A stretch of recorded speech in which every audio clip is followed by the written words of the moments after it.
All right. I think it's live. Did it say it's live on Zoom? It sure does. Yeah, I think we're What's good. going on, everybody? I hope everyone had a fantastic Easter. There's my new intro, Ben. Hope everyone had a fantastic Easter. Today we're covering I love it. I love it. I love it. Right. So today we're covering how Ben's practice hit a massive achievement. I think it was the highest revenue month Ben's practice has ever had. They hit what, 67 grand last month? Yep. It's a new record for us. So yeah, it's a pretty big month. Yeah. So today we're going to be covering how exactly Ben was able to convert that many and we're not just talking like insurance-based sales. You know, he's selling a premium high-ticket physical therapy service. I believe it's at 225, right? Yep. Correct. Yep. So walk us through your numbers last month. Yeah. So we had, for our Oakland location, we had 41 new patients that came through, which was also a record for us for a month. Our previous record, I believe, was like mid 30s. And so then, but if you count the other locations of West Hollywood and Des Moines, we had 49 evaluations at 225.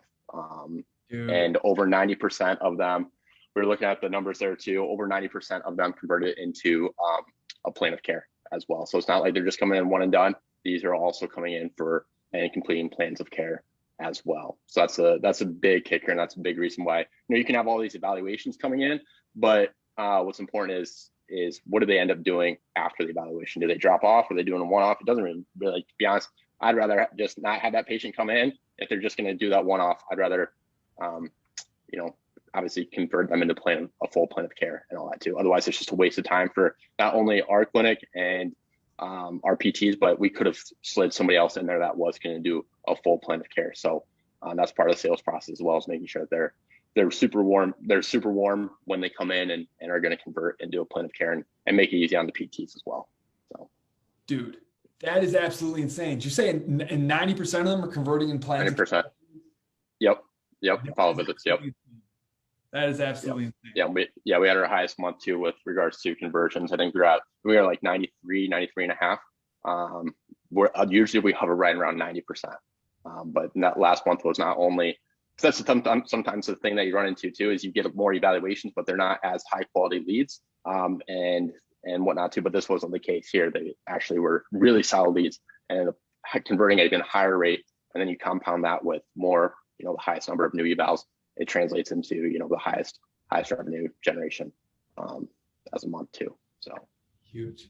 So everyone listening, what we're going to be doing today is I'm basically going to be shutting up and letting Ben walk you through his 60K per month sales machine, how he's converting a massive number of initial evals at $225 a pop and maintaining a 90% conversion rate on his plans of care, which is absolutely insane. I'm the master at getting leads in the door, but Ben is the absolute king at converting them and pre-framing them in a way that creates high conversion rates on their plans of care. So today we're going to be pulling back the curtain and revealing exactly all the musts and the guidelines that you need to have in place in order to have a highly effective sales system. So to give a little bit of context, for those of you who are brand new to this group, every single Monday, we're going live to provide value and train you on what we're seeing work in the physical therapy space today that's getting patients in the door, not just in the door for initial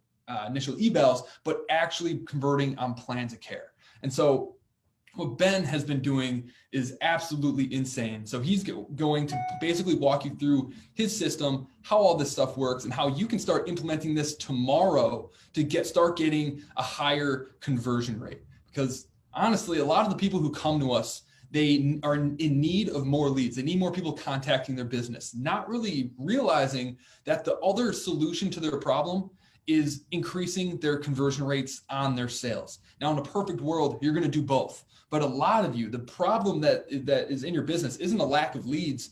It's the lack of clarity and perspective that you need to have within your sales system. So guys, if you're on here live, comment team live. If you're catching the replay, comment team replay. And also, if you could, Let us know if you can hear us okay, if you can see us okay. Make sure this is coming through, because this is an incredibly important training that's going to fundamentally change your business from this point forward if you're paying attention and taking notes.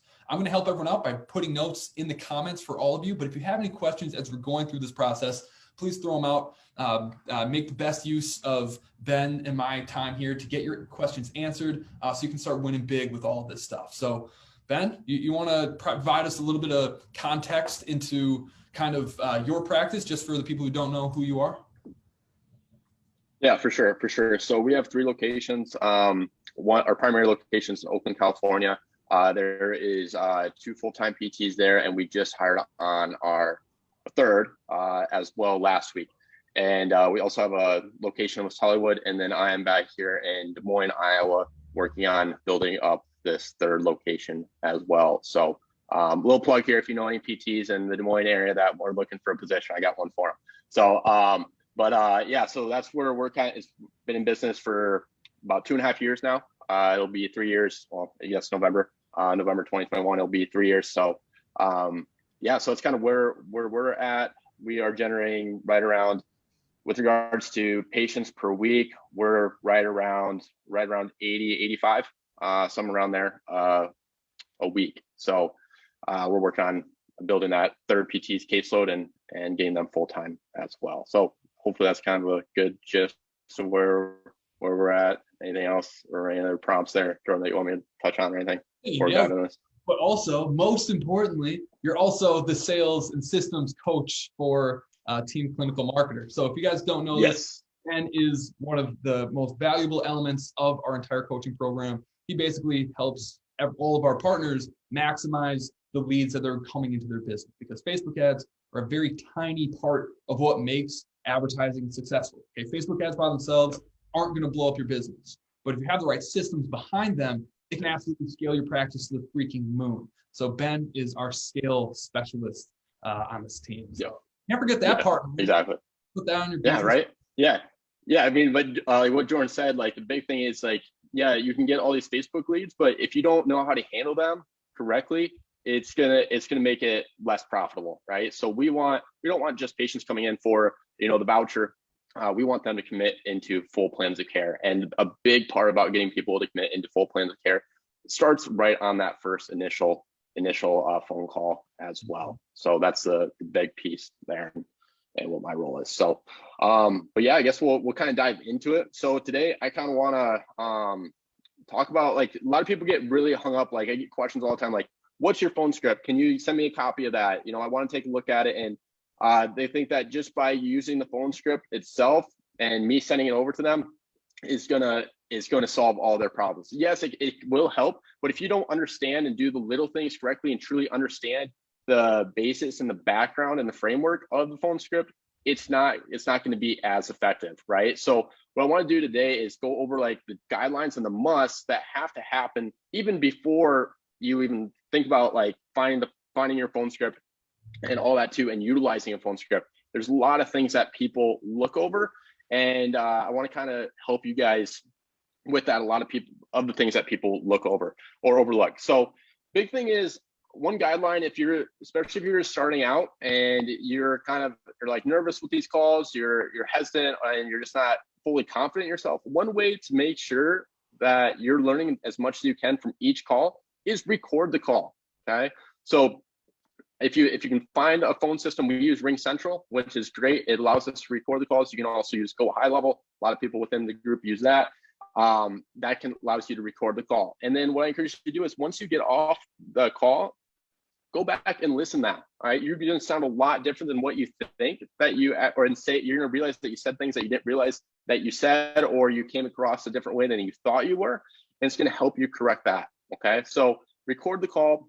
And then also make sure that when you're on these calls that you're being an active listener. I get a lot of people who are like, I don't know what to say on these phone calls. And in my opinion, if you're doing that right, you don't have to be saying a whole lot at all. It's all about asking the right questions and being an active listener.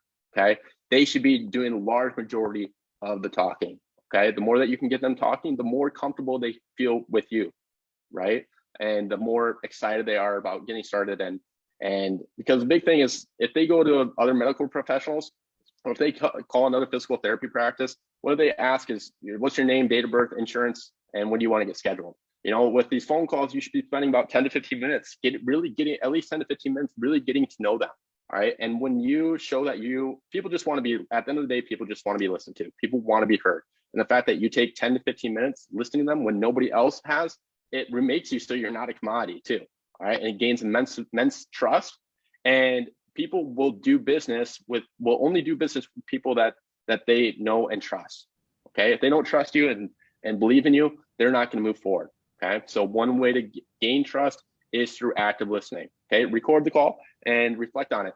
After every call, you want to pick out 3 things that you felt that you did a good job on, right? And the 3 things that you could have done better that you want to reflect on and take with you going into the next call as well. Okay. So whether you convert or not, you are taking something positive away from that phone call.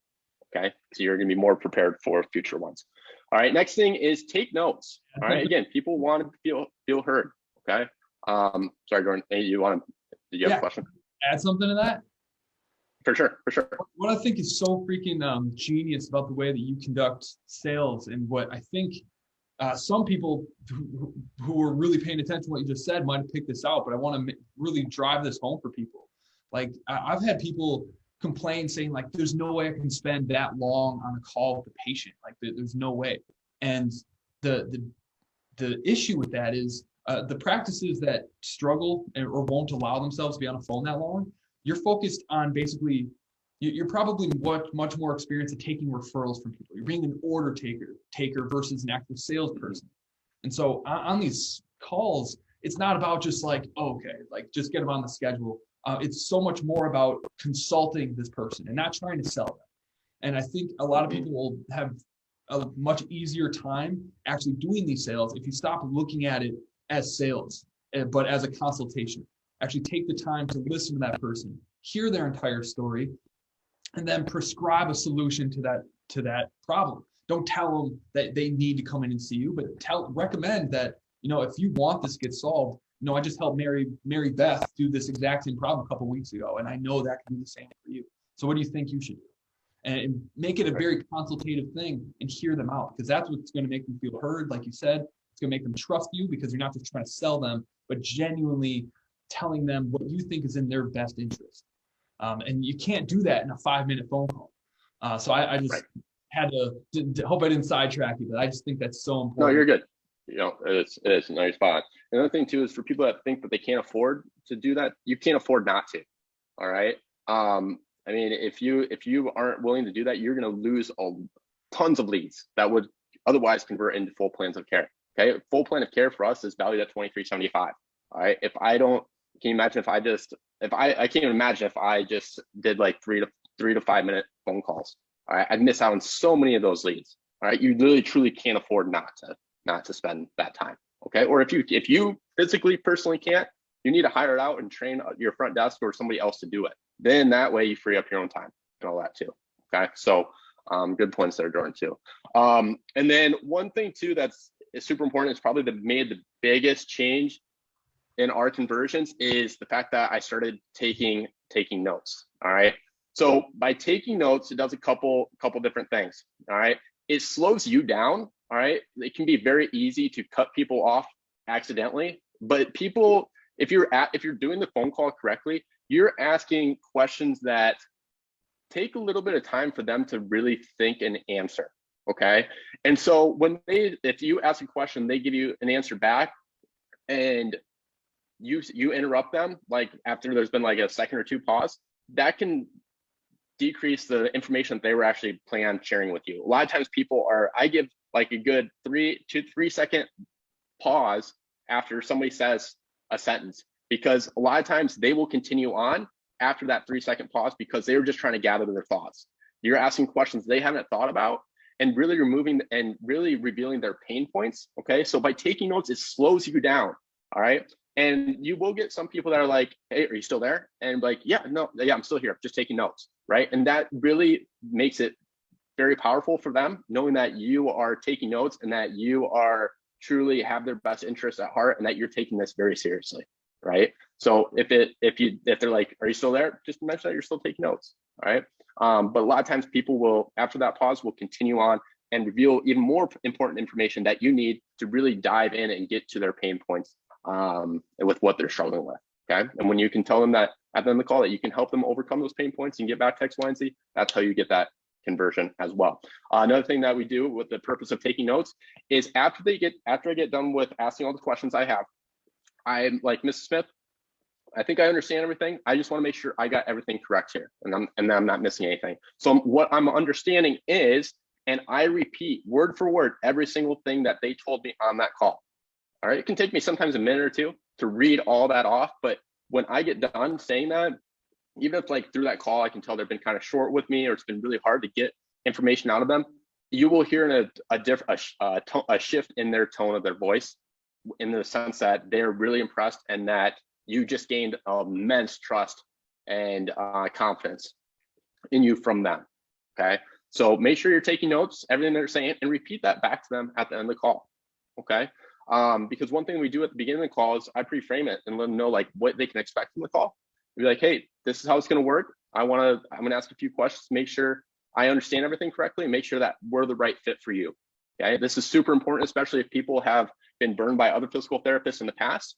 I'm like, I know you've been burned by some other physical therapists in the past. I want to make sure that you are absolutely 100% confident we are the right fit for you as well. And because I don't want to waste your time or anything like that.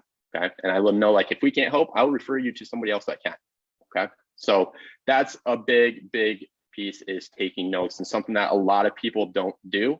And the lowest hanging fruit, if you guys take anything away from this training, start taking notes on these calls. It's going to do wonders for you and your conversion rate just by repeating those notes back.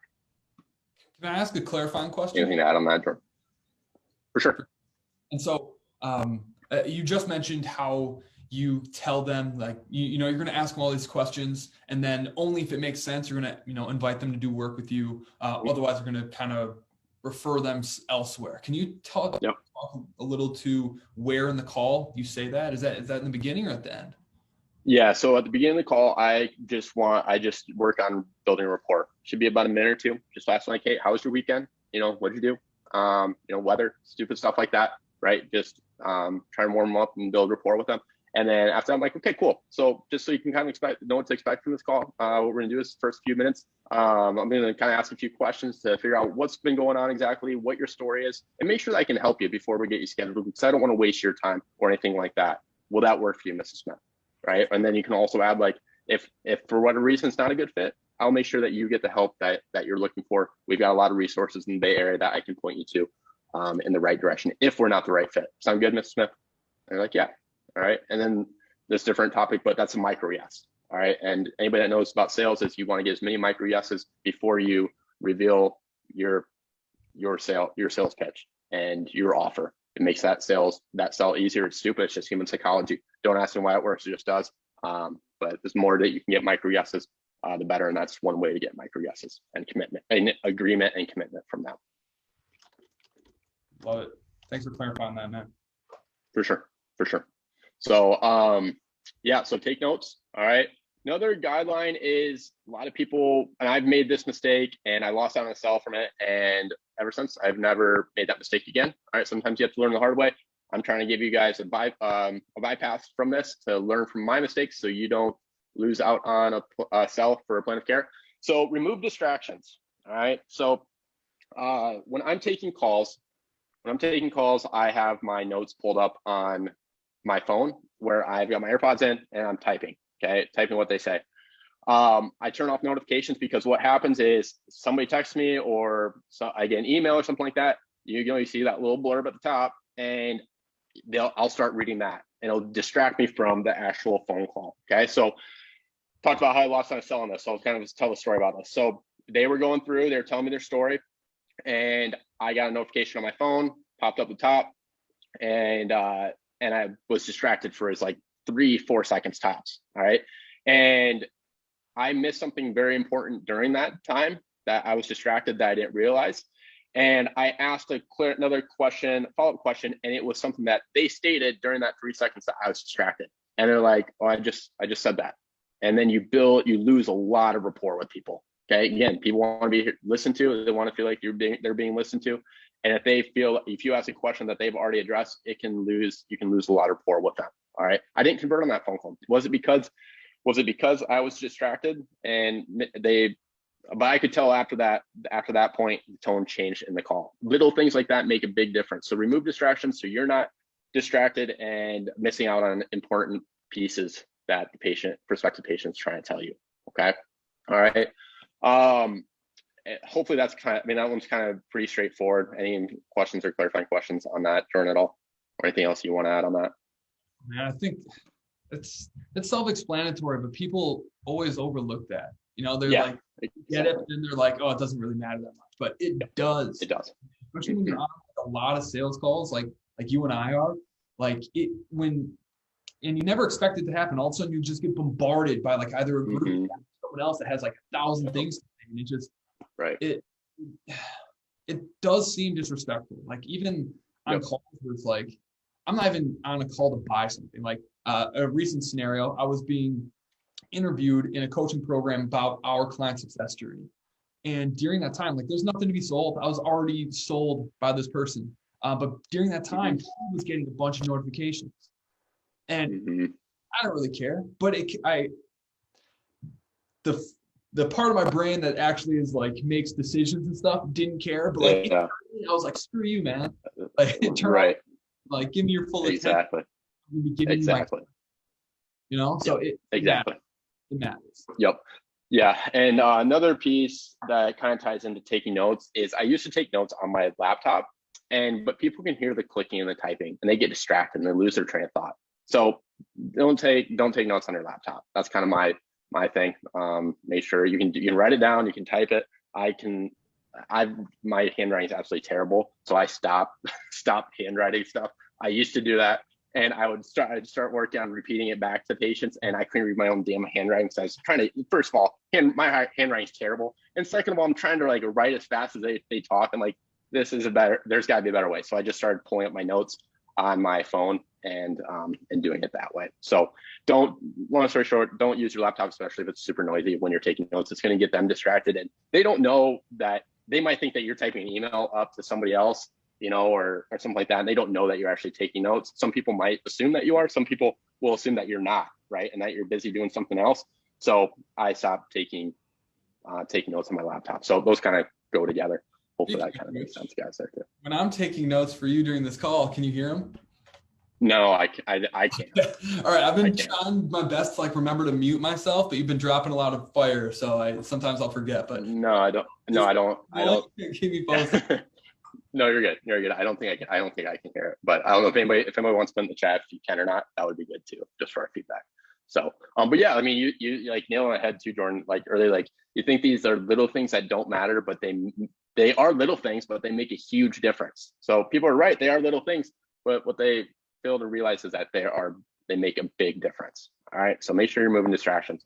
All right, another thing is make sure that you are in the right frame of mind before you hop on a call.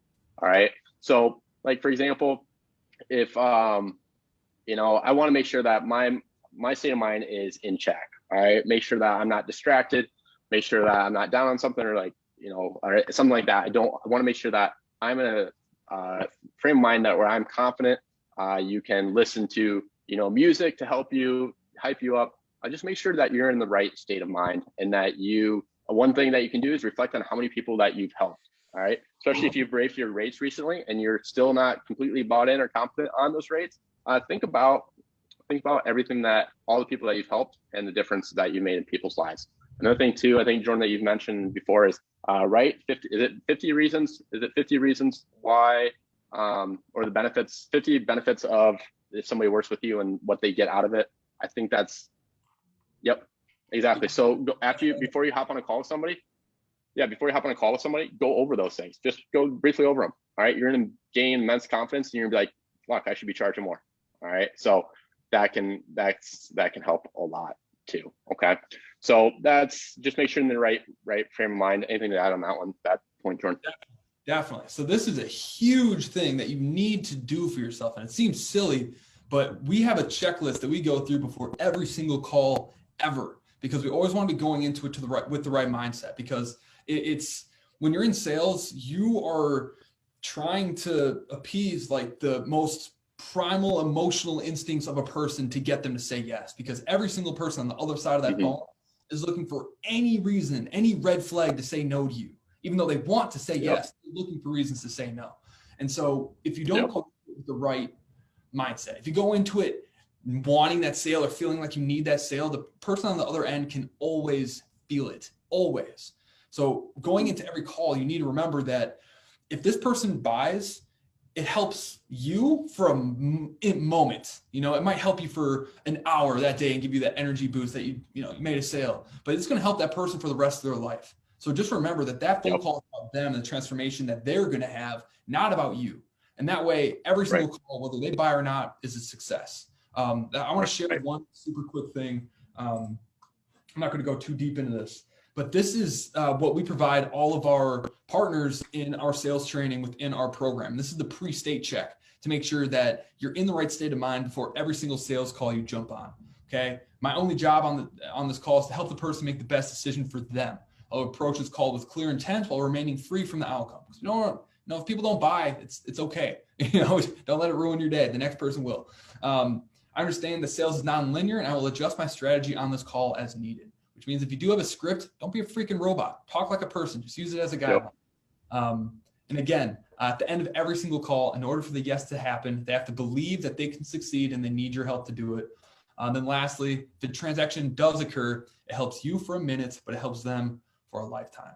So I read this before every single sales call I ever get on, and I do some of these. I kind of like jump around, get my energy up, because people fuel off your energy. And if you're excited about what you're selling, so will be the person that wants to buy it.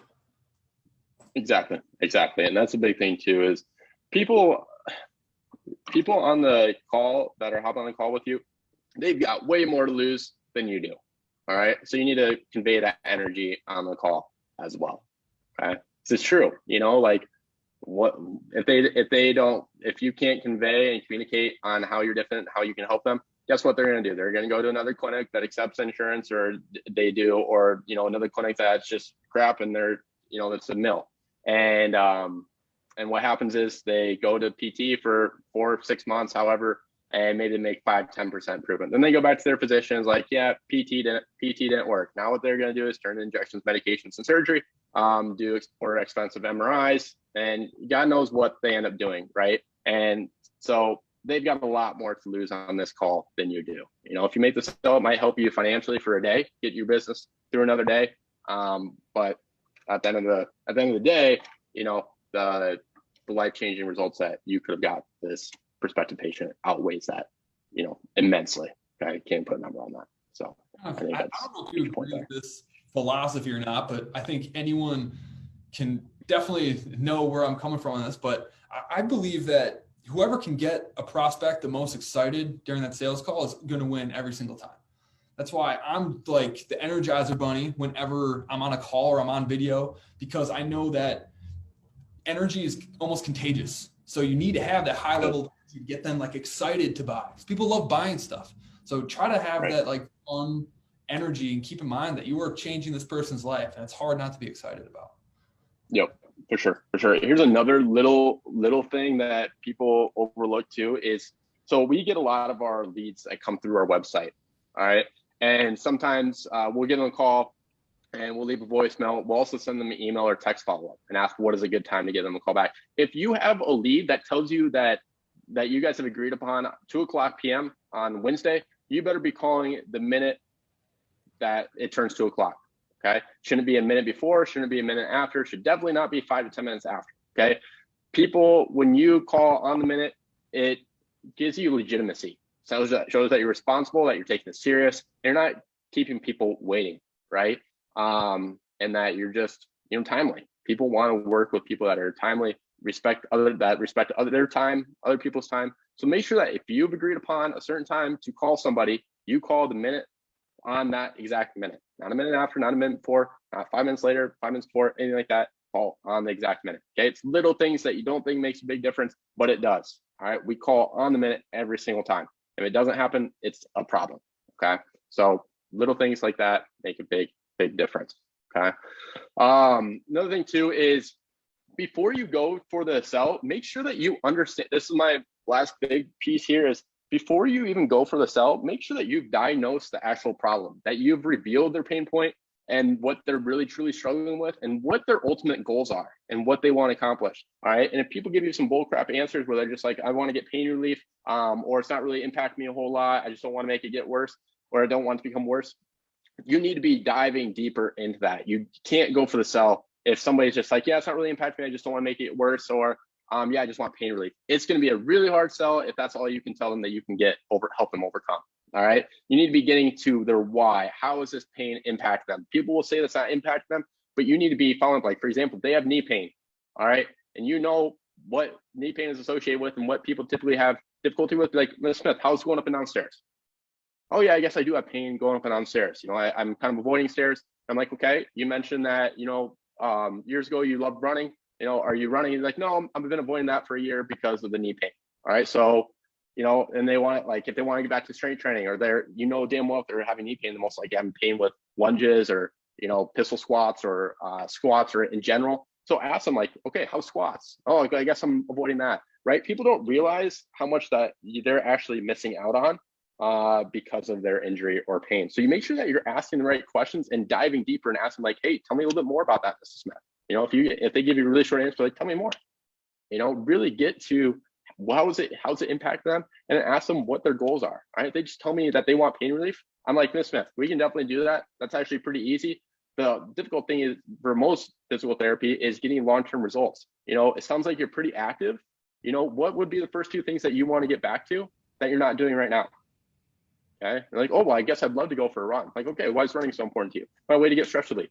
Okay, well, how's the stress impacting? Well, it's affecting my relationship with my kids, my family, right? And now you can tell them that you can overcome their pain, get them back to running, overcome stress, improve the relationship with their wives and their family and their kids and stuff like that. That builds immense more value with that too. Telling people you can get back to them playing with their kids, back to working out, going in their running group, being able to socialize, get back to golfing, be able to handle the clubhouse, stuff like that. That's what people really, really want. And if you can't, you have to be asking the right questions to get to that, to be able to make sure that you're diagnosing the true problem and what their goals are before you ever go for that sell. So that's a big, big key piece key piece that should be taken away from this training too. And those are things that you really got to almost train your ears to listen to. And we call it chunking down in sales. Like whenever someone says something, even if you think you know what it means, always ask, because the same pain points cause so many different problems. And one of the things that we coached in our program is that every single week your goal should be, from an advertising perspective, to launch 1 to 3 new ads every single week. Takes only a couple seconds to do, but the place you look for inspiration to do those things is in those chunk down questions. Like, how are people describing their problems? Okay, yeah, you have back pain, but like, what does that mean to you? What's that preventing you from being able to do? And then learning, like, how is it impacting their life, and testing that messaging in each ad to figure out what is going to be the most profitable way for me to get new people in the door. So it's not only super important for converting people, but you should not only be asking to gain deeper clarity into what their problems really are so you can help them, but you should also be doing it from a research and understanding perspective where you're looking for new ways to describe the problems that you help people with. Because I'll say it, I'll probably almost say this in every freaking video I've ever done in this group, the person that can describe the problem the best is always perceived to have the best solution.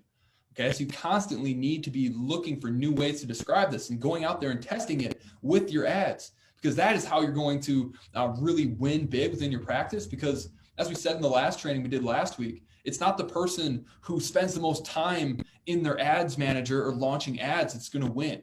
And at the end, the practice that's going to win through paid advertising is the one that's going to test and research the most. And so you constantly need to be going in, listening to your conversations, asking for clarity, and really figuring out what people mean. Even if you've treated nothing but back pain for the last 6 years and and have heard everything, always, always, always ask to chunk down, to build that trust and to show people you care, and to find new ways to describe the problems that you treat people. Exactly. Very spot on. So, I mean, those are the little things that make a big difference that I see so many people overlook. They want to get hung up on like the exact phone scripts and stuff like that. and they're looking all over they're overlooking all these little things, and it's actually butchering their phone script and their process more than anything. Now they think it's a phone, but when it's not, that phone script's not working. Now they're changing things up with their phone script when it's actually not the phone script at all. It's they're doing these little things incorrectly, and that their phone script is fine the entire time. It's just that they weren't doing these little things correctly. Mm-hmm. Yep.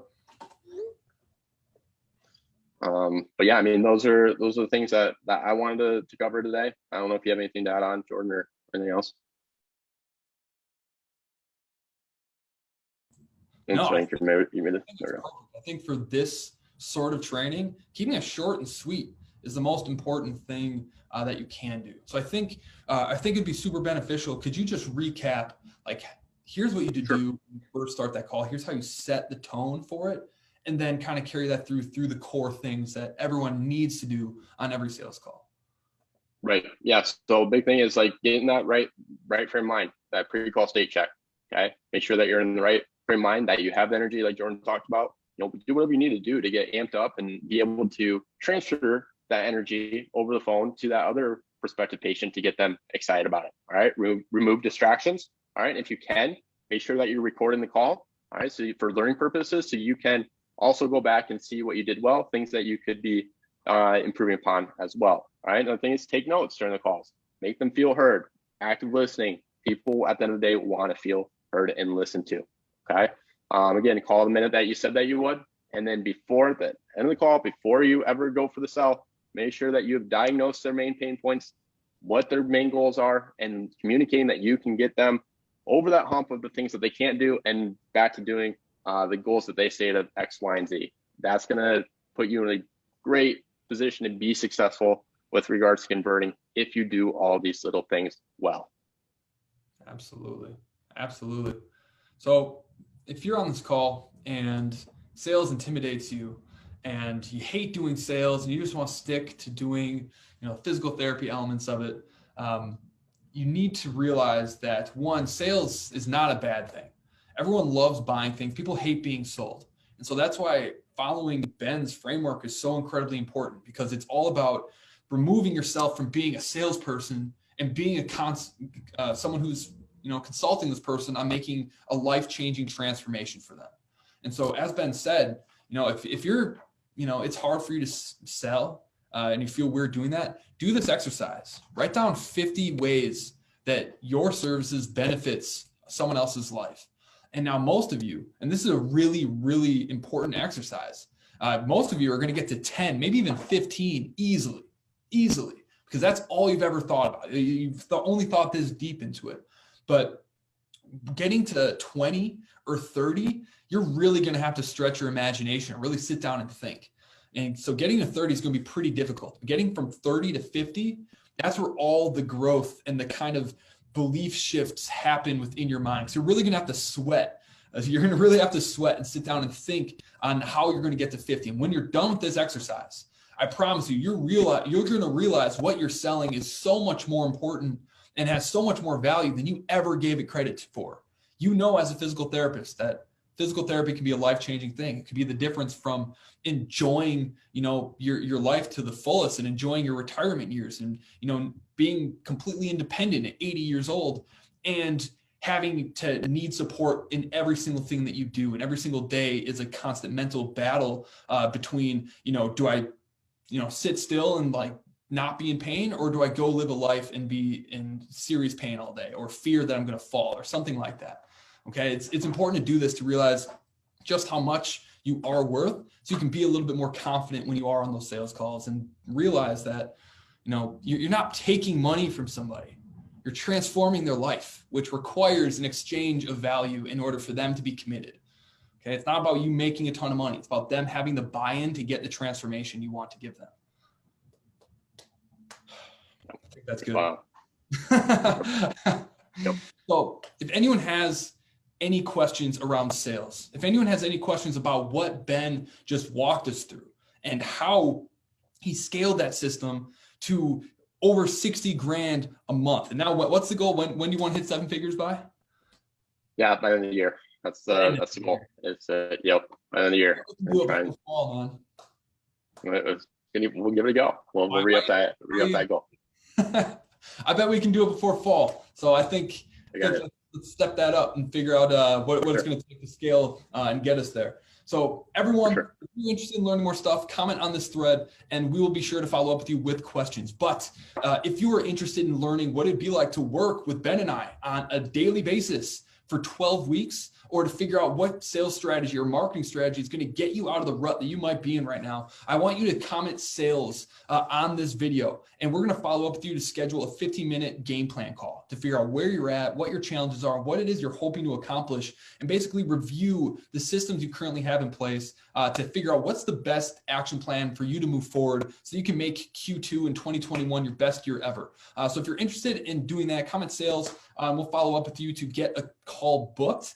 And we'll also start to go over, the exact sales script that Ben uses to convert all of these clients. We gave you a little overview of it, but if you'd like to see the actual script on how Ben is crushing it and how our clients are crushing it, make sure you comment sales and we'll go over that and how, what other resources and trainings we have available for you during that 15-minute call. So if you have questions, again, throw them in the chat, but Ben, any final words, man?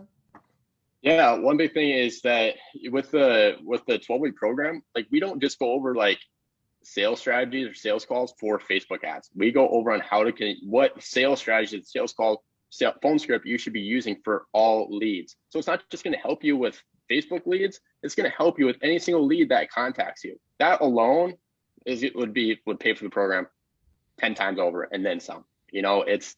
It's crazy how immense value if you get sales fixes so many different problems. All right. So many people are focused on wanting to get new leads, new this, new that. You need to make sure you capitalize on the leads that are coming in, then you won't need so many new leads in the first place. All right. So that's a big piece too. That's super valuable about the group is you're not just getting it on how to convert Facebook ads leads into Plan of Cares, but how to convert any and all lead that ever reaches out to you to convert them into full plans of care as well. Which is, I'm biased because it's what I teach, but it's invaluable. So glad you said that because you're freaking right, man. Facebook ads are actually a tiny part of what our Facebook ads course is all about. I'd say it's 20% about launching your ads and 80% the systems behind them to scale them. That doesn't just mean how scaling the ads, but scaling your practice. Okay, because you can't scale one without scaling the other. And it's actually, I'm glad you said that because 80% of our 80% of our program is all about the systems behind the ads, not the ads themselves. Oh, exactly. I love it, man. I love it. Yep. That was beautiful. Everyone watching this, be sure to thank Ben for coming in here and sharing that stuff. This is the first time that we ever decided that we were going to share this level of content with our free community. So thank you all so much who were here. Again, if you're catching the replay or want the replay, we will be sending it out tomorrow morning. So if you need the replay, comment replay, and we'll be sure to get that out to you. But everyone, we love all you guys. Thank you so much for being here, and we'll see you next Monday. Later. Thanks, guys.